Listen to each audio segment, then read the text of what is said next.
Last November 2012, post the riots that took place across the UK, we at Urban Voice invited the CEO of Wandsworths Council, Paul Martin, to come and sit and have a discussion with some of our young people at an evening we call Youth Get Real. It's an opportunity for young people to talk about issues and concerns that are important to them with people in positions of influence.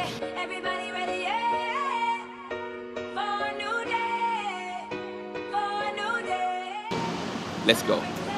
I think that often what the system does is respond to problems. So I think that if I was being critical of the governmental system, national government and local government, it's that we tend to respond to problems. And indeed, in my opening presentation, what I was talking about in many ways was problems. Right. Of things that people that are doing wrong things, people who are living their lives in a way that's damaging to the rest of society. We tend to concentrate on those things, and it takes up an awful lot of our resource. So if you analyse the council's spending and worked out how much of it went on different groups, I would say very little of it goes on some of you guys. Certainly very little of it would probably go towards somebody like Omar, because we're so focused on dealing with you might say the troublemakers or the people who've got difficulties. Also the people who've got disabilities and illnesses and the alcoholics and the homeless and so it could go on. And it's a difficult balance, because then if we met some of these guys, and they're not in the room at the moment, it looks like they're not in the room, but if some of these guys that we're working with came in, we'd probably feel some sympathy and say, well, you should be working and helping those people. So it is a balance. But in that balance, and the big thing that's happening today, absolutely today, and in the period that we're working through now, is the government desperately needs to grow the economy. And that's what the news is all about. That's what this reshuffle is about. That's why you're hearing so much about the possible expansion of Heathrow. The thing that the government is concerned about is we've been cutting our spending. So all of us have been spending cuts.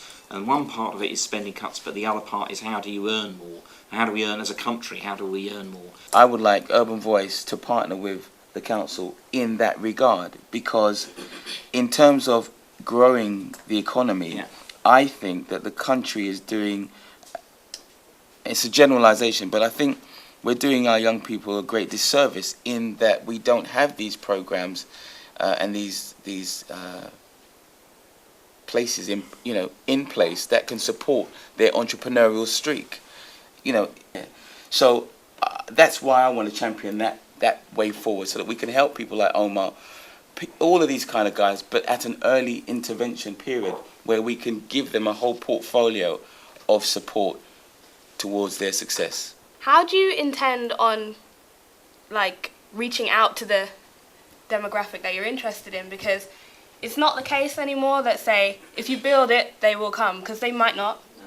So how are you going to go about that? If there's a building or if there's a premises that has been unoccupied for 3 years, we'll take that, we'll take that and let's agree a time frame, whether it be 6 months.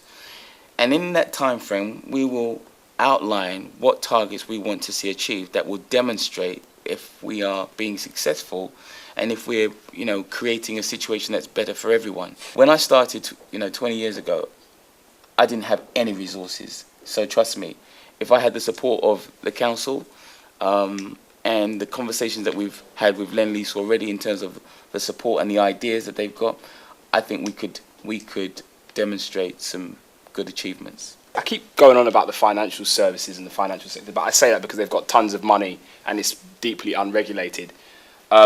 These companies, they save a lot of money and they earn a lot of money, and the whole country's made them feel incredibly guilty at the moment. Absolutely. Everyone hates bankers, it's hang the banker day.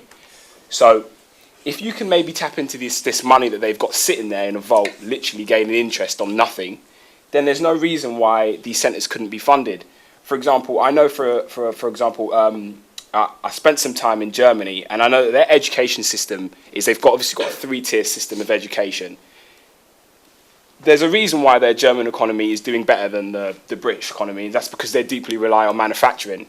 And the reason why they rely on manufacturing is because with manufacturing, you train people by the age of 15. So as soon as you leave school at 15, you've gone to Bosch, or you've gone to Audi, or you've gone to Volkswagen. So it saves the companies money, because it saves them on their opportunity costs and their cost of failure. Because to train someone up by the age of 21 leaving university, you could pay me as a recruiter 20% of their salary to find you the perfect person. But if you train that person from the age of 15 and instill your company values, then your product's going to be even better. So that's the reason why, if you look at Audi or a German car, why are they the best manufacturers of cars? Because they get people from the age of 15, and between 15 and 65 years old, they're building the same car, the same qualities going into their economy. And that's why they do so well. So there's no reason why you can't tap in. And I think that there's this over-reliance on government and there's over-reliance on the council. And I think you guys sometimes got you're given a hard time. There are companies out there that have the money and they need to spend it because they see the value in it. They see the value that this is going to save them money. It's going to save them money bringing in someone at age 15 who doesn't have an opportunity. Then it will then bring in a specialist or a director at 45. What's going to cost them $500,000 a year.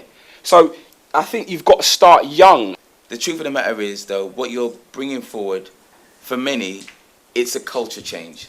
And so recognizing the economy as it is today, I'm with you. And I'm saying, okay, let's hedge our bets. Let's not ask for the 5 mil.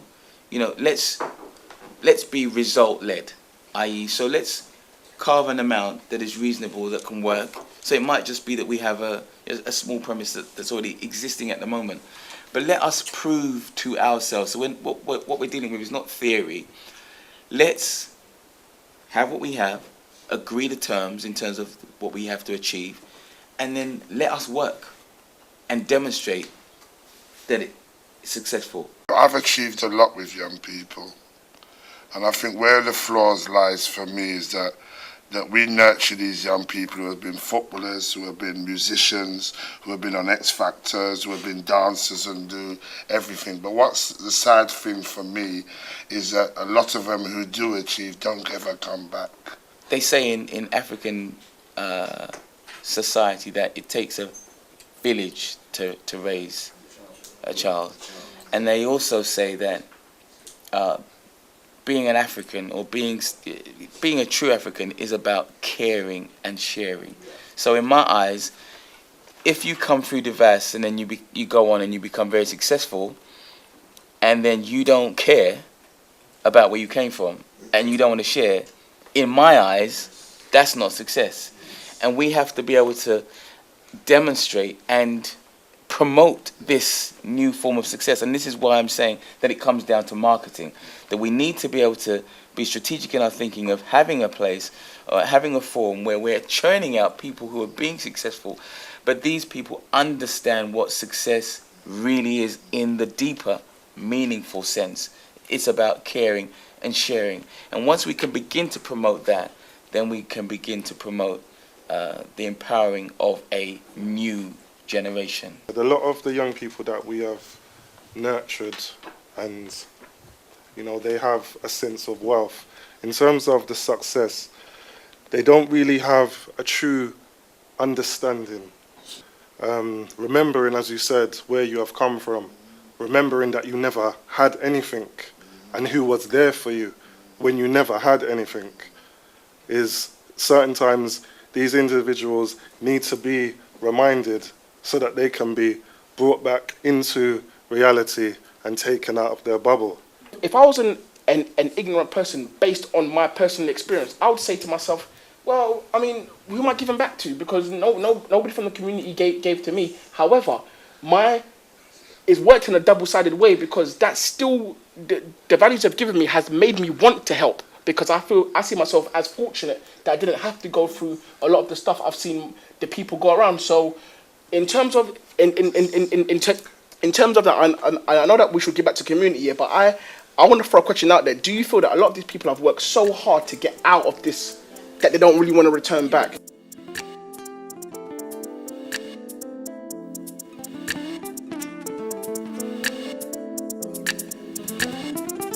That smoking dope, that hidden coke, they smoke, they choose.